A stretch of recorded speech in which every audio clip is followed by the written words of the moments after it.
Thanks for joining us. This is Conversations here on NTA Network. My name is Nika. We have an interesting topic for you today in the conversation room. But first, let's meet the guests. Oh, I'm Desire, IT and management consultant. Kevin Fineface, security and energy expert, public good advocate for good governance, and a disruptor. Okay. I'm Dr. Adeze Ore. I'm a family physician here in Abuja. All right. Thank you so much for joining us. Today, we're going to be talking about the boy child, his education, his empowerment, and everything in between. That's really what we're talking about, because for the girl child, we already know all about her. We're doing so much for her already. But somehow I feel society is forgetting about the boy child. But before we start talking about that, we have a feature that the producers have put together for us to watch, and we'll be right back after this in the conversation room.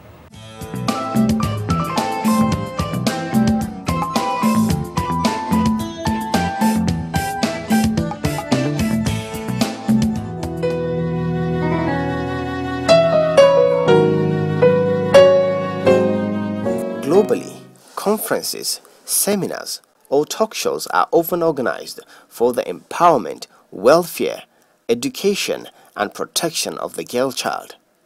It is fair to say that this vigorous campaign to ensure gender equality is yielding result, and this must be sustained. But is this coming at the expense of the boy child? Is the boy child suffering from an unwitting neglect in the society? Historically, the boy child in many parts of the world has for many years benefited from a patriarchal society that prioritized men over women and boys over girls. Well, the narrative is changing, as many have recognized the potentials of an empowered woman or girl in the society. Today, women are gradually taking over the roles and responsibilities that have been customarily considered to be male-dominated. Indeed, what men can do, women can, and are in some cases doing even better. Does this threaten men's confidence in the scheme of things? Is the boy child trained to accept that the girl child shares the same right as he does? Is the boy child cultured to be an ideal man the society expects today? Why do we have more boys doing drugs? Why is there an increase in the number of young men dropping out of school?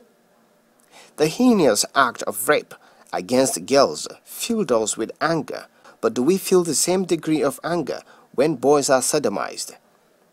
Men are perceived to be strong, tough and hard species who do not cry and can survive any adversity. This stereotype strength is subconsciously now a tool against the boy child. One does not need the internet or think deep to conclude that more boys end up in crime, in the street and prison than girls. Are fathers there for them as mentors and role models? Agenda 2030 seeks to leave no one behind, but today the boy child is struggling, and if concrete actions are not taken, he just might be left behind.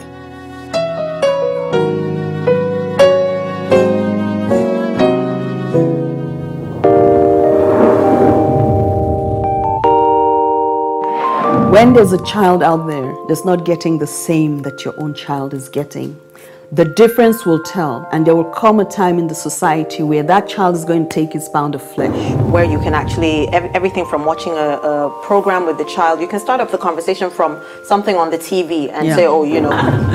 For me, it's like, hurry up with this business. And the other one said, Auntie, it's not about me, it's about the guys. They're not ready to marry. Yes. If she wants to ask something, no, I know my mother very well.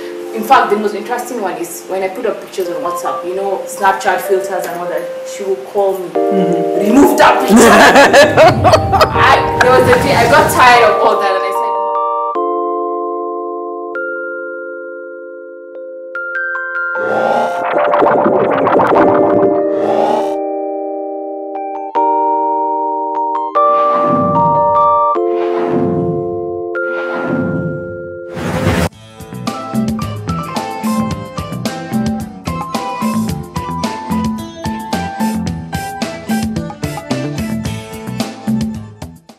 So that's what we're talking about today, the boy child in the conversation room, Mr. Kevin Fineface, also a father to a boy child.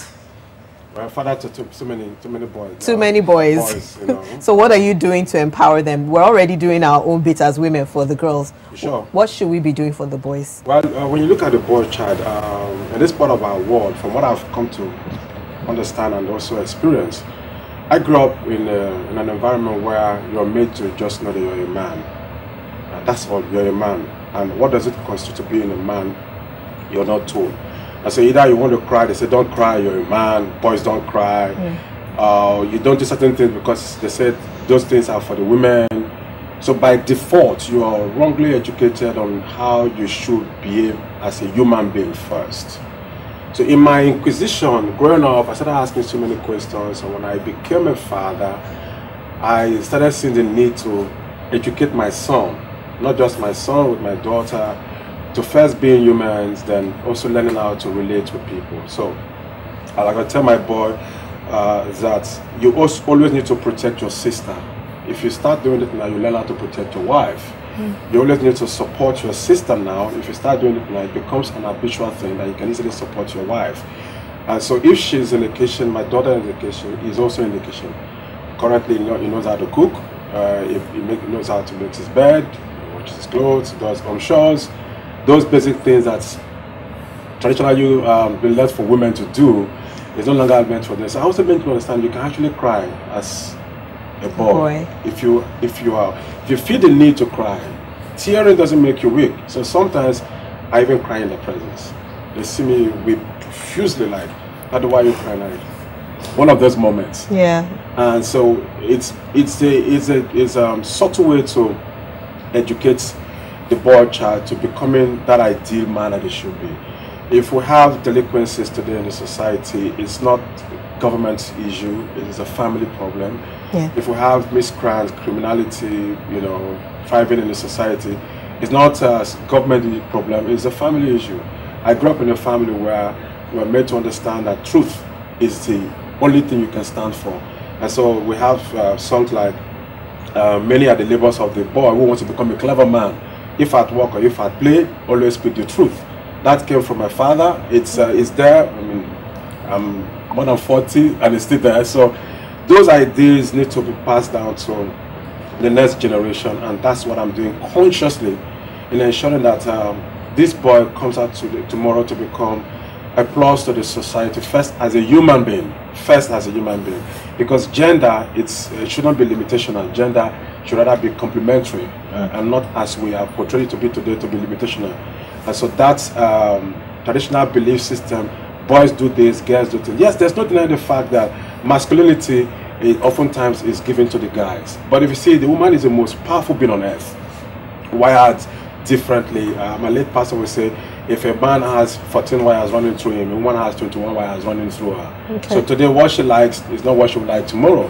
And you see, she does all of these things. She goes out there, goes to work, come back, make food for everybody to eat. And then at night, the man comes whining. She also does to do other job again for him. And so the woman is the most powerful being on earth. But the woman has been made to believe that she's powerless. And because the woman herself hasn't known herself, society somewhere has relegated her to the background. So she struggles to want to be that woman as a human being first. You see, the aspect of feminism is coming on the other side. And the men are beginning to see that as a competition. So what they now do, because you're not educated on how to relate, they start fighting the woman. No, boys should understand from this. Men, let me speak to the men. It's important you understand that not because you have masculinity and you don't have those things that will inhibit your speed, like talking about the breast, because we all have breasts, but it's bigger for the women. So you think you're more powerful. No, you're not more powerful. Teach your boys how to behave like human beings first, then it's easier for them to relate to the woman and understand how to take care of the society at large. Adeza, I know you have a boy at home. I mean, what's it like raising a man? So my son is 10 years old, and I just thinking about this conversation, I remember 2 years ago I was, it was the day, UN International Day of the Girl Child. Okay. And so there was a lot of coverage on girl child education, female and women empowerment and all that. And my son was 8 then, and he asked me, he said, "Mommy, so why all this noise about girl education and girl rights, women empowerment?" I said, because in many parts of the world, even in Nigeria, girls are not regarded as equals with boys. So a lot of them don't have access to education, access to the same rights that boys have. And he couldn't understand because his older sibling is a girl. And he was like, but it doesn't make sense. I know my sister even does some things better than me. So why is it that there are places where they don't regard girls as equal to boys? And you know, we had this long conversation on how he should regard females as equals, and he didn't have a problem with it. That was already his mindset. But then 2 days later, he comes up to me and says, "I've been hoping to hear more talk on how boys can help with this issue of female empowerment, girl child education." And then I realized that in a lot of the conversations, we tend to leave the boys out. Yeah. And there was actually a forum on women that I heard the late Professor Oshotimehi speak. And he said, there's no progress that can be made in terms of female empowerment, in terms of girl child education and access to rights, where you leave the boys out of the conversation. It has to come from raising both boys and girls, just as you said, as human beings. When they both learn to grow and develop as primarily human beings, then it's easier for that exchange and that interchange of gender. So first of all, we're all humans. And then we can start addressing gender differently. And then for a long time, gender has been a limitation. Girls, you can't do this. Boys, you can't do this. But so that has also affected boys negatively in the fact that because of masculinity and the perception of how a boy should be and how a man should be, a lot of times emotions are put at the back burner. Boys and men tend to suppress a lot of their emotion. Things that they should have been given the opportunity to express, they can't express. And that's why we also see a higher incidence of mental health issues in men and in boys. Interesting. And it usually starts at younger ages, as maybe later childhood into the adolescent years. You're seeing these things coming up, and it's because they don't have that opportunity to express. They are told this is how boys are supposed to be. Don't cry. Something is upsetting you. You as a boy, as a man, you are not allowed to cry. So you can't express and then get feedback on maybe why you're feeling that way, so that maybe situations change. So all that is suppressed. So you have mental health issues. You have resorting to violence, to criminality, to substances, because it's in late childhood that these boys, in fact, now we're seeing it at early ages, 7, 8 years, boys are getting into alcohol and substance abuse because emotions are not being allowed to be expressed. And so they just resort, and definitely once you have substance, you have abuse out of alcohol, then criminality will naturally follow, violence, and not knowing how to relate with the girls and the women in their social sphere. So you see that those limitations on gender have perpetrated a lot of these problems that we see now as societal issues. We have been the architects of so how can we help as a mom to a young boy? How do I help? Apart from telling him to, also wash plates, you need to learn how to wash your boxers, you need how to wash your pants, things like that. How else can I help him to be a better man? Treat him first as a human being. And 2, there's this thing we do as parents, it's in the thinking that the intelligence of a child is insignificant. What they see, they will not be able to process as much as you do, but it stays in the retentive memory. And as they grow up, they start acting it out. Children will always do the things we do not want to say. Right? So you must be conscious. Your children are supposed to be your accountability officers. Okay. Very true. One of the things I do with myself, like I said, I do a lot of research. I learn a lot. I use myself as a, the test case to try out things that goes through my head. Yeah. My kids are my accountability officers. When I need to not do things I don't want them to do, I ask them to hold me accountable. So by that way, I also hold them accountable too. So they can't do what I won't do, because they are going to hold me accountable for it.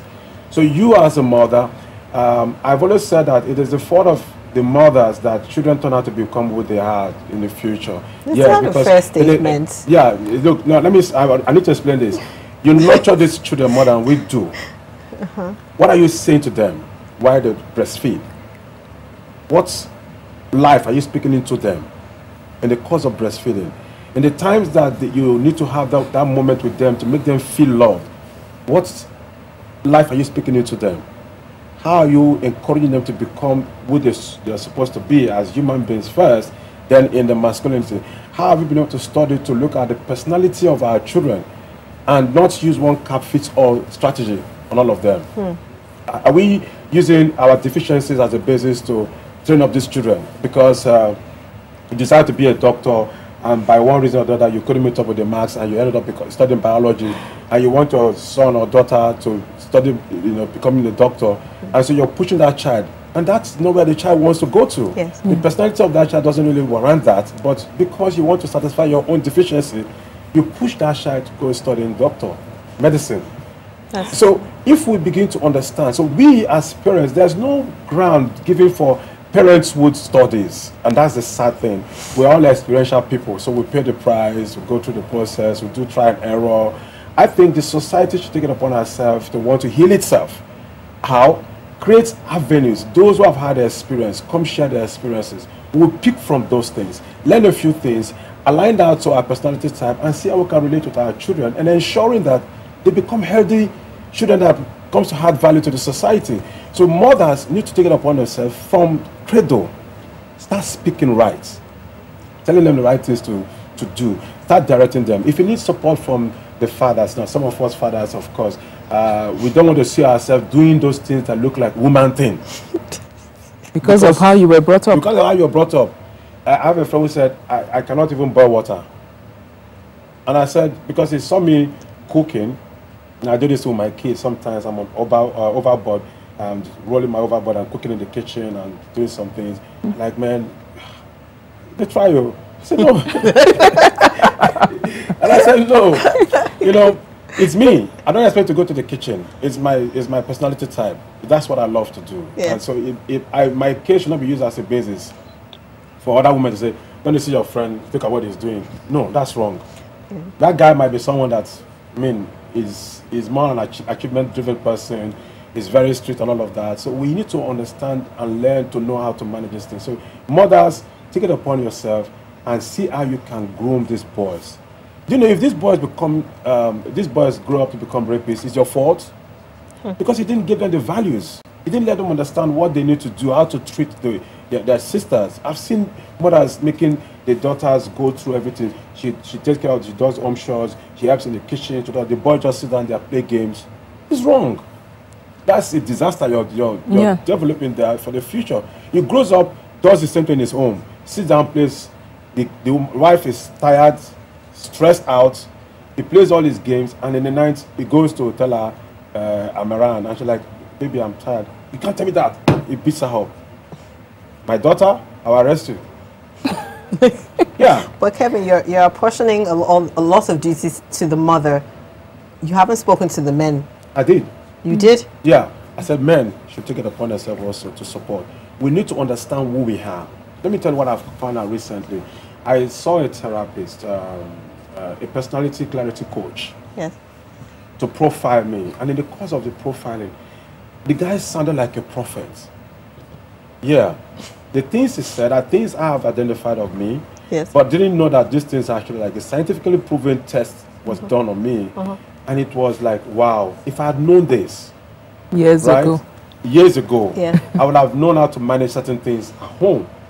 And I started seeing that, this was why, right from when I was young, I was moving towards this direction, and my father didn't understand it, pushed me out of that place. And I struggled through the process. I paid the price. You know what I do with my kids? My boy is just turned 10, my daughter is 11. I took them to go to profiling. Really? Yes. That's good.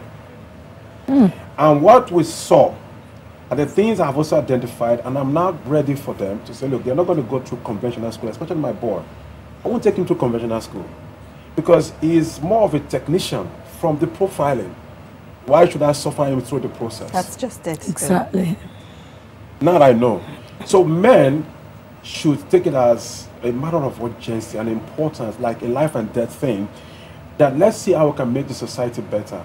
I believe in us first being humans, because truly the freedom that comes with that understanding makes you like a God on earth. Yeah.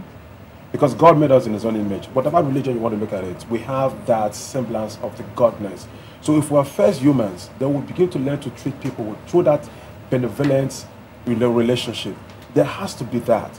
Now, men, more things they don't need to do is to learn to understand who they are and explaining themselves to their spouses. How can you support the growth of your children? Not just the boys now. You know, because there's this thing we do. We take on one, like she said about the girl child thing. We just forget about the other aspect. Let's see how we can bring them together. Let's take away this competitiveness, that's this subtle competition that comes in. Yeah. There's that thing about competition that is also killing the society.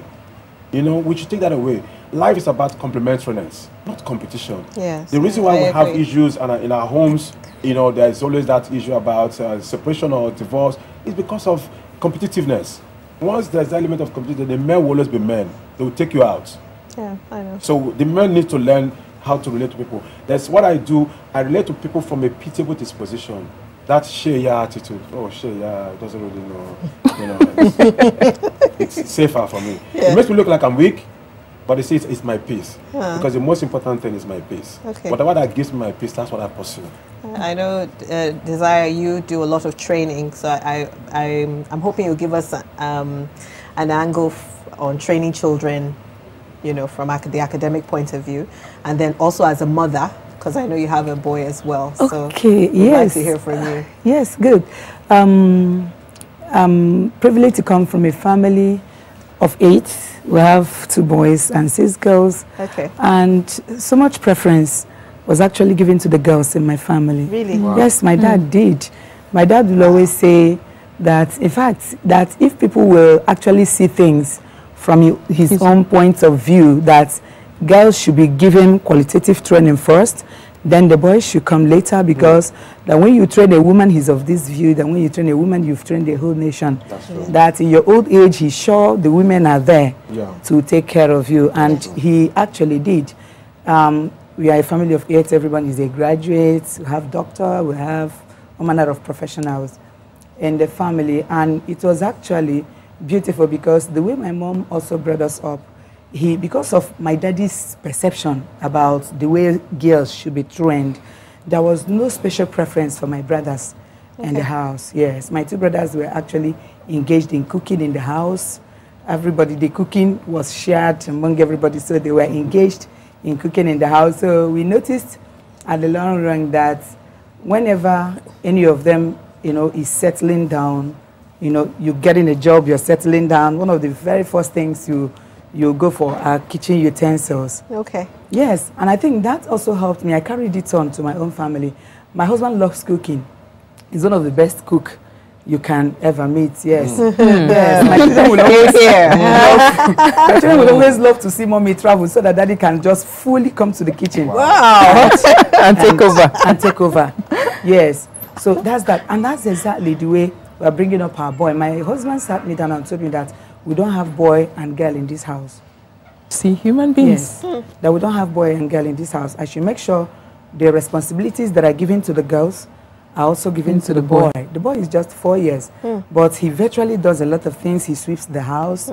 He washes plates. I make sure every day the elder one gives him and his twin sister at least one plate to wash. You bring it down and all that. And it's been beautiful, because I first had the girls, 2 girls before the twins, a boy and a girl.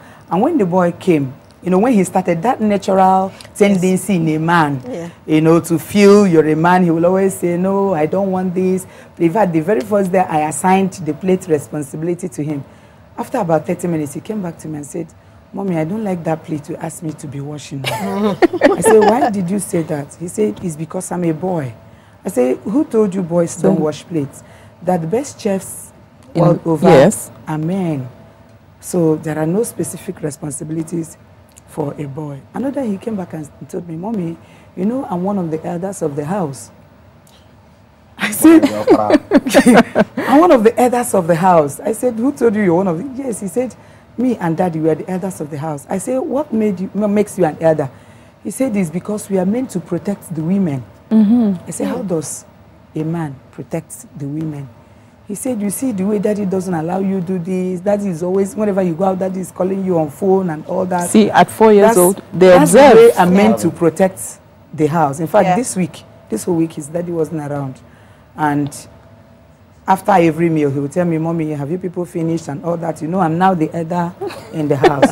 So I need to actually, you know, protect you. Well, I don't know what he's protecting anyway. But that mindset that, you know, he needs to protect the house is there. But of course, I've also come to realize that once you make the male child think like a normal human being, as Fine Face said, it has a whole lot to contribute, because that's what makes the man, you know, put himself in the shoe of the woman, understanding that the woman is the weaker vessel, so to say, in quotes, not weaker vessel in terms of intelligence or in terms of even physical energy. Women are so strong, you know. I wouldn't know how many men can menstruate and still become who they are. And still be standing. Yes, yes, of course. My husband will always say that if it is the men that menstruate, that would the families won't hear anything for them.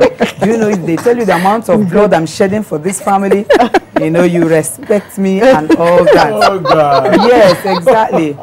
But women are so strong and powerful, but I also think that the men has a whole lot of roles to play. Then coming to educating the children generally, I've come to understand that as a teens coach, I've had actually hundreds of teenagers pass through my teens program, and I've discovered that one of the easiest ways to train a child is to actually identify the competencies of a child right from birth. Like every profiling. Child is unique.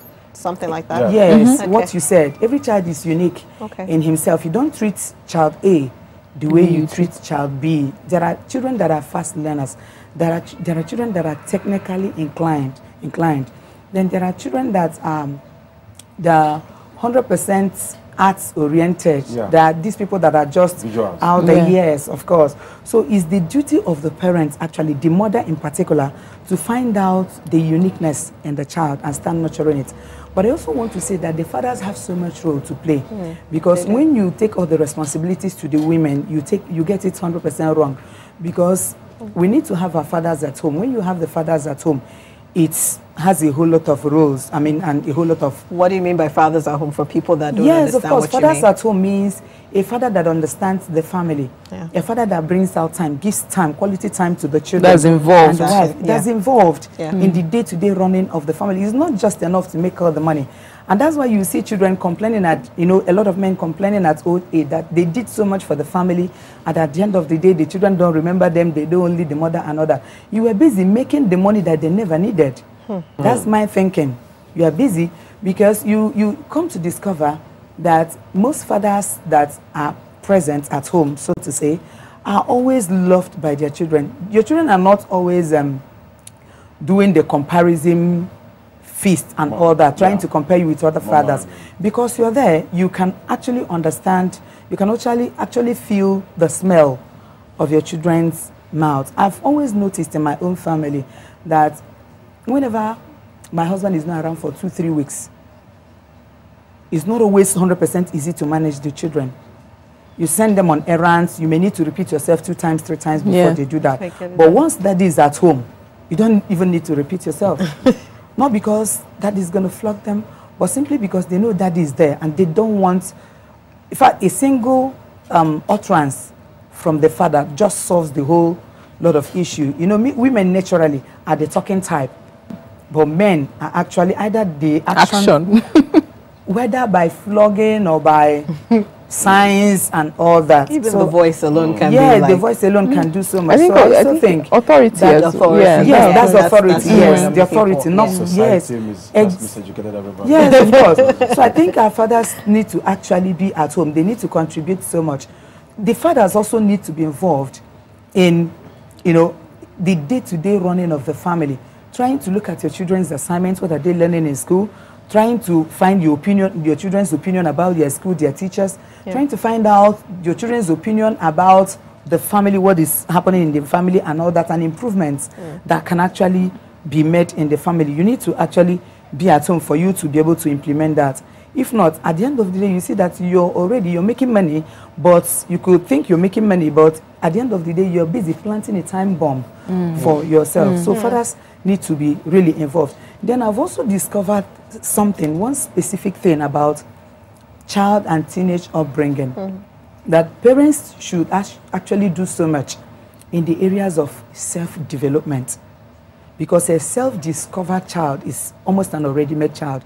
One of the best gifts you can give to a child is to make that child discover himself, understand the uniqueness in him, and understand that you can actually succeed in life if you don't have a goal, if you don't have a bigger vision, who you want to be in the next 10 years. That's the major thing that spurs your child to read his books. Not because that's like a driving force. That's the driving force. That's the major thing that drives the child to read his book. Who do you want to be in the next 20 years? Who do you see yourself? And you now try to look at the daily shifts you need to actually get involved in to be able to get to that bigger dream and objective. If you want to go to Lagos, you don't close your eyes and open it and see yourself in Lagos. There are objectives you need to actually consider. There are day-to-day things you need to do. There are smaller things you need to put in place for you to see yourself in Lagos. Except you want to do that through magically or through any other means, or what they call appear and disappear, colloquial language, and all that.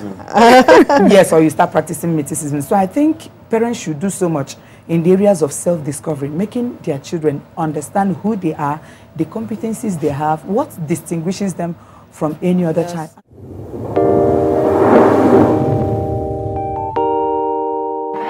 When there's a child out there that's not getting the same that your own child is getting, the difference will tell, and there will come a time in the society where that child is going to take his pound of flesh. Where you can actually, everything from watching a program with the child, you can start up the conversation from something on the TV and say, oh, you know. For me, it's like, hurry up with this business. And the other one said, Auntie, it's not about me, it's about the guys. They're not ready to marry. See if she wants to ask something. No, I know my mother very well. In fact, the most interesting one is when I put up pictures on WhatsApp, you know, Snapchat filters and all that, she will call me, remove that picture. There was a day, I got tired of all that and I said,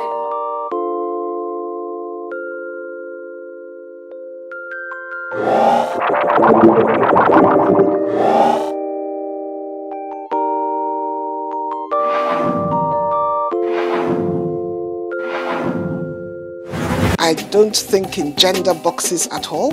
I just get on with it. A man that would dare to ask the wife, who do you think you are? That is a real man. In fact, our husbands are our firstborns. The husband needs more attention than even the children. It's not only about work, it's not only about family. They need to take the time to look after themselves, and we don't do that. They took my money. I paid every fees. I never asked to be hoisted as a governor.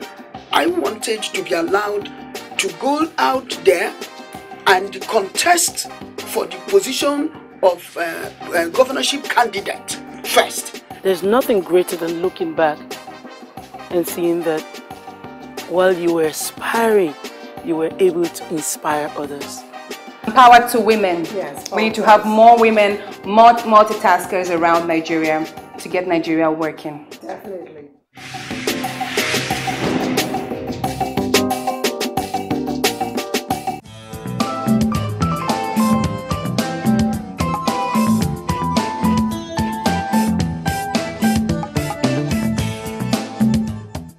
We need to learn how not to use the wrong words on our children. You don't call your child stupid. That's true. If you call your child stupid, you make that child stupid. Are you getting that? What's that creative ability? But some mothers do it by default. By default. Are you stupid? Are you this? Don't you know you are this? And that you don't do that to your children, please. Whenever your child is not getting it wrong, know that you are there to correct that child. That child is not getting it wrong simply because God has given you the potentials and the ability to correct that child. And all that. And of course, once the child is corrected, the child learns from that. So I think that's part of the things we actually need to do. You know, make sure that right? Self-discovery thing you talked about, other things. The amount of information you have at your disposal is not just helping your kids, also helping other kids. I think also, that's why I talk about the society now. You probably have paid the price in knowing what the things it is you know, and maybe because of your parental upbringing. Because we are 95% of our environment. The nurture by nature kind of things. We are 95% of our environment. The things we learn from home are the things we play out later in this society. And I hold the family responsible for these shortfalls in our society. Exactly. I look at parents who don't understand much and as such don't do much. Like the society made the man to look like a weakling if he's not fully providing for the needs of the family. In terms of finance? In terms of finance. And for that reason, a man has to go far away to look for this money to come in, thereby losing the time he would have actually spent with his family. With the family. What I do, some look at me as a lazy person that I cook in the kitchen for my kids because they want to eat a particular meal. They see it as laziness. Some will say, why don't you get a chef to do that? While you're out. Why you look at them? See, there's something that they miss. If I don't bond with this kid now, at my evening, that's the time bomb I was talking about. So we need to begin to understand the money can get you most things that you desire in life, but can't give you everything. So if that is the case, we need to begin to relearn, unlearn certain things, and learn certain things afresh, so that we can get things running. Look, so the society is actually suffering. Do you know what is really happening now? If you see the rate, did you watch that video by BBC, the documentary on Tramadol and the rest? Codeine. The codeine thing. It's not a sorry state. That's a large generation of young people for the future actually being wiped away into drugs. And that's just a snapshot. That's just a snapshot of what is happening somewhere in the south, somewhere. The reason why militancy is on the increase is because of that. You go to the southwest, there's this cultism that is increasing in the southwest. You go to the east, there's this craze for money because that's where respect comes from. But let's begin to de-emphasize certain things and look at life for what life is and see how we can better the society. Society needs to heal itself. You know, if the man doesn't bring enough money in the house, then you know what happens. Suddenly she begins to have a headache every morning. And you know another thing, children are not born materialistic. We make them materialistic because what children want is attention. So as long as you're paying attention, so we have to be intentional in how we are bringing up our children. Intentionality is the word. Because once you're paying attention to the child, you will naturally start seeing the gifts and strengths of that child and the weaknesses that they also have, because everyone has strengths and everyone has weaknesses. So that you can then identify opportunities for that child. There are things that are marketed, things that are promoted, and also like find out some of the things that may be militating some of your effort, the threats. Those are those are the threats. Exactly. So you see, when people are speaking up about things like getting children to code computer programming and things like that, you don't shut everything down. You actually entertain some of those things because that's the only way you know if you have a child in the house who has strengths in that area. If you don't explore some of those opportunities, then you'll be missing out on some opportunities that you have and ways that you can actually help your child to develop. Because like you said, once the child has a vision, has a goal, but no child is brought up knowing about architecture, about engineering, about public speaking or management. It's what you expose them to. And then also, that children will be in a learning environment, they'll be in schools. So what you're teaching your child at home, somebody else may be teaching their own child the other thing. Like you mentioned, your son came back and said something. He may have picked it up in school. Maybe he was bragging about the fact that he does chores with his sister, and somebody will say, look at you. Boys don't do that. And then he comes home. So if you're not involved in your child's welfare, you wouldn't even know that the child has had this conversation. And then it reinforces in the mind of the child, and he grows up or she grows up with that mindset of, I'm a girl, this is how I behave, Exactly. this is what society expects of me. So back to societal expectations and the fact that the family and the community has a lot to do in terms of raising the children. They say the community raises a child. Yeah. I have a question still on educating the boy child. At which point, as a medical doctor, that's why I'm asking you, Adeze, at which point do you talk to the boy